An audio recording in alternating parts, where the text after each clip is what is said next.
안녕하세요, 토일입니다. 지난번에 CG맨님이 얘기해주신 2D 파트를 이어서 3D 파트에서 사용하는 툴들에 대해서 말씀드리려고 하거든요. 굉장히 좀 주관적일 수 있습니다. 제 경험을 바탕으로 좀 말씀드리는 거기 때문에 참고하시면 될 것 같습니다.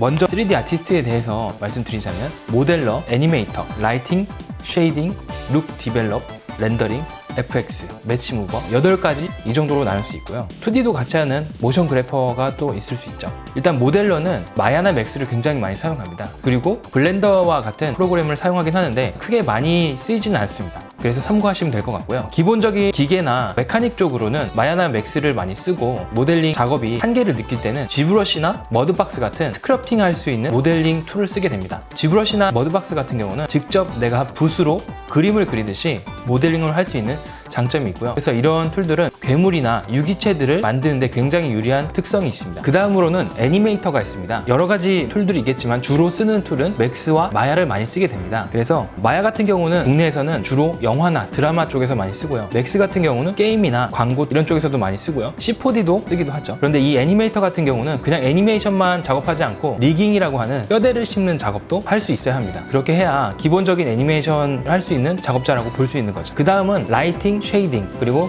룩 디벨롭, 렌더링 파트입니다. 이쪽 분야는 사실 거의 동시에 이루어지기 때문에 같이 하는 경향이 많이 있습니다. 그래서 기본적으로 맥스나 마야를 기본 베이스로 가지만 렌더러가 어떤 거냐에 따라서 쉐이더도 달라지고 라이팅도 달라지고 그런 것들이 있습니다. 그래서 마야나 맥스에 들어가는 플러그인을 말씀드릴 텐데 가장 많이 쓰이는 렌더러 중 하나는 V-Ray라고 하는 플러그인인데요. V-Ray는 여러분들이 많이 보셨던 마블이나 DC 영화들 그리고 유명한 헐리우드에서 만드는 영화들에서 메인으로 많이 쓰이는 렌더러 중 하나입니다. 그리고 그 다음으로 많이 쓰는 것 중에 하나가 아놀드 렌더러인데요. 이 아놀드 렌더러는 렌더러를 만든 작업자가 아놀드 슈왈츠제네거를 너무나 좋아해가지고 이름을 아놀드라고 지었어요. 굉장히 성능이 괜찮은 퀄리티가 좋게 나오는 렌더러이기 때문에 헐리우드에서도 많이 사용하는 렌더러입니다. 그런데 이 V-Ray나 아놀드 렌더러 같은 경우는 PBR 방식, 즉 피지컬 베이스드 렌더링이라고 해서 물리 기반의 렌더링이 됩니다. 이 렌더러는 실사와 같은 느낌을 줄 수 있는 것이죠. 그리고 굉장히 유명한 렌더러 중 하나는 렌더맨이라는 렌더러인데 픽사에서 만들었습니다. 굉장히 강력해서 옛날부터 엄청나게 유명했고요. 당연스럽게도 헐리우드에서 많이 쓰이는 렌더러 중 하나입니다. 그리고 최근 들어서 GPU를 많이 쓰는 경향이 늘면서 옥테인이라든가 레드시프트 같은 렌더러들을 많이 선호하는 쪽으로 점점 넘어가고 있습니다. 왜 그러냐면 CPU 렌더러들은 렌더 시간이 오래 걸려요. 그래서 렌더팜이라고 하는 굉장히 큰 기계실 같은 것들이 필요하고 그러한 단점들을 보완하기 위해서 GPU를 이용해 굉장히 빠른 속도로 렌더링을 하게 되거든요. 그래서 마야나 맥스에서는 5가지 정도의 렌더러를 많이 쓰게 되고요. 이 렌더러 외에도 말이라든가 NPR 렌더, 즉 논 포토 리얼리스틱 렌더러라고 해서 실제 애니메이션에 들어가는 느낌의 렌더링을 쓰기도 합니다. 그런 것들은 많이 쓰이지 않기 때문에 이 정도로만 말씀드리고요. 쉐이더 작업을 하는 사람들 중에서는 최근 들어서 많이 사용하는 툴이 있는데요. 서브스턴스 페인터라고 해서 매핑을 그림을 그리듯이 만드는 툴입니다. 그래서 굉장히 커스텀하게 맵을 만들 수가 있고요. 퀄리티도 상당히 높은 수준으로 끌어올릴 수 있죠. 그래서 서브스턴스 페인터라는 툴을 많이 사용하고 있습니다.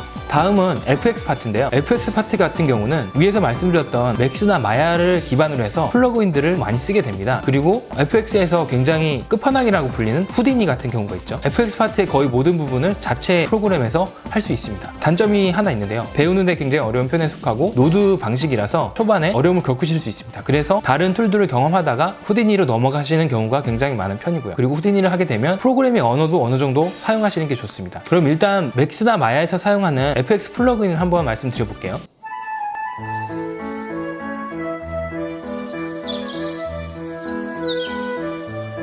가장 많이 쓰이는 플러그인은 어떤 것이냐면 퓨움 FX, 피닉스 FD, 크라카토아, 골렘, 퀄로스, 예티, 레이파이어 이런 플러그인들을 쓰고 있고요. 퓨움 FX 같은 경우는 불, 연기, 구름 이런 기체들을 표현하는데 굉장히 효율적인 툴입니다. 속도가 굉장히 빠른 편이고요. 범용적으로 많이 쓰이는 플러그인 중 하나입니다. 그리고 피닉스 FD라는 툴이 있는데 기체뿐만이 아니라 액체까지도 어느 정도 표현할 수 있는 장점이 있습니다. 하지만 단점도 또한 있는데요. 퓨움 FX보다는 조금 느린 편에 속합니다. 그리고 파괴 시뮬레이션으로 굉장히 유명한 레이파이어라는 플러그인이 있습니다. 이 레이파이어 같은 경우도 헐리우드에서 많이 쓰이는 건물이 부서진다거나 물건이나 이런 것들이 부서지는 표현에 굉장히 효율적으로 쓸 수 있기 때문에 많이 쓰이고 있는 편이고요. 크라카토아라는 플러그인 같은 경우는 10만 개 또는 100만 개 1억 개 이상의 파티클을 렌더링하기 위해서 사용하는 툴입니다. 보통 그런 파티클을 렌더링하면 엄청난 시간이 소요되는데 아주 빠르게 렌더링 할 수 있는 것이죠. 그리고 리얼 플로우라는 플러그인이 있습니다. 물 표현에서 굉장히 효과적으로 사용할 수 있는 플러그인이고요. 액체 시뮬레이션에서는 굉장히 상위권에 속하는 플러그인이라고 보시면 될 것 것 같습니다. 사실 이거 외에도 나이아드라는 프로그램이 나왔었는데 엑스맨 퍼스트 클래스에 쓰였습니다. 굉장히 퀄리티도 좋고 노드 기반이라서 리얼 플로우보다는 사용하기 조금 어려웠지만 작업 대비해서 상당히 좋은 툴이었습니다. 그런데 나이아드라는 툴이 지금은 없어졌거든요. 오토데스크로 넘어가는 바람에 마야의 기본적인 툴 중에 하나로 들어가게 됐어요. 그런데 마야에 들어가다 보니까 속도나 이런 면에서 굉장히 떨어지게 됐어요. 저도 이 나이아드를 좀 배웠었는데 퀄리티가 상당히 좋게 나오더라고요. 리얼 플로우보다 조금 더 괜찮은 퀄리티를 냈던 것 같습니다. 그 다음엔 골렘이라는 플러그인이 있는데요. 크라우드 시뮬레이션이라고 해서 군중 시뮬레이션, 즉 군대나 좀비 때 같은 시뮬레이션을 할 때 쓰는 플러그인이라고 보시면 될 것 같습니다. 그리고 예티라는 플러그인도 있는데요. 털 같은 표현,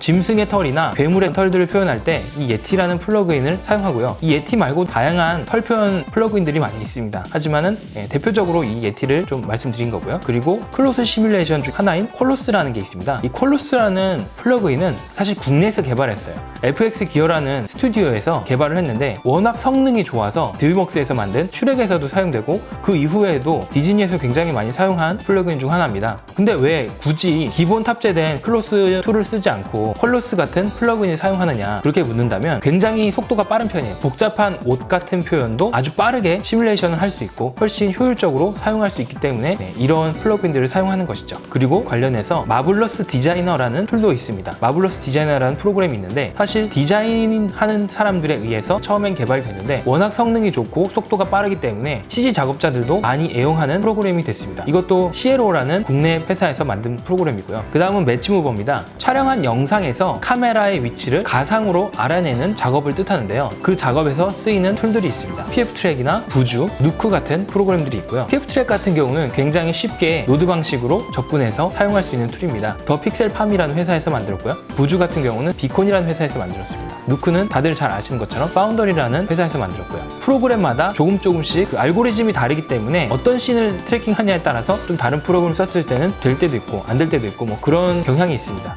그 다음은 모션 그래퍼입니다. 2D 기반으로 모션 그래픽을 하다가 좀 더 멋진 표현을 하고자 3D를 배우시는 분들도 있어요. 기본적으로 이제 애프터 이펙트를 많이 쓰고요. 어도비에서 만들었죠. 그리고 3D 쪽으로 모션 그래픽을 하시는 분들은 시네마 4D를 많이 쓰게 됩니다. 이 시네마 4D는 모션 그래픽에 굉장히 최적화된 3D 툴이라고 보시면 될 것 같습니다. 독일의 맥스온이라는 회사에서 만들었고요. 모그라퍼라는 굉장히 강력한 기능 때문에 다른 작업에서는 엄청나게 손이 많이 가는 작업들을 빠르게 처리할 수 있습니다. 근데 이 시네마 4D에서 그냥 시네마 4D의 기능만 사용하는 것이 아니라 아까도 말씀드렸던 것처럼 효율적으로 작업을 하기 위해서 플러그인을 또 많이 씁니다. 그 중에 대표적인 플러그인을 좀 말씀드리자면 엑스파티클이라든가 터뷸런스 FD, 피닉스 FD, 리얼 플로우 이런 플러그인들을 많이 씁니다. 엑스파티클 같은 경우는 기존의 시네마 4D에 있는 파티클 기능보다 효율적이고 효과적인 표현을 할 수 있습니다. 사실 이 엑스파티클 나오기 이전에 마찬가지로 파티클 툴 중에서 굉장히 독보적인 툴이 하나 있었는데요. 싱킹 파티클입니다. 이 싱킹 파티클이 굉장히 많이 쓰이는 툴이긴 한데 맥스나 마야에서도 많이 쓰입니다. 그런데 접근성이 굉장히 어려운 편에 속합니다. 그것을 단점하고자 나온 것이 바로 엑스파티클이라는 플러그인입니다. 파티클 분야에서는 엄청나게 자유롭게 작업을 하는데 도움이 많이 되고 있죠. 그리고 아까도 설명드렸던 연기나 불 표현할 수 있는 터뷸런스 FD라는 툴이 있고요. 유체 시뮬레이션에 피닉스 FD 플러그인이 있습니다. 리얼 플로우도 마찬가지로 아까 말씀드렸죠.